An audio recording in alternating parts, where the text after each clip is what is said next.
penyusunan rancangan awal RKPD atau Rencana Kerja Pembangunan Daerah tahun 2022 yang akan datang, sebagaimana tahun-tahun sebelumnya adalah berbasis aplikasi.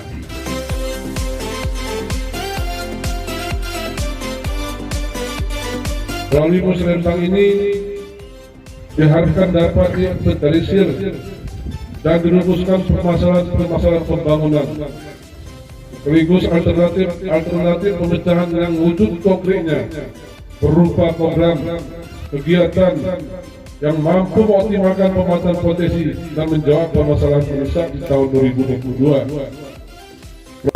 Saya mengucapkan Bismillahirrahmanirrahim. Musrembang Kecamatan Penyusunan RKPD tahun 2022 dengan resmi kami nyatakan dibuka.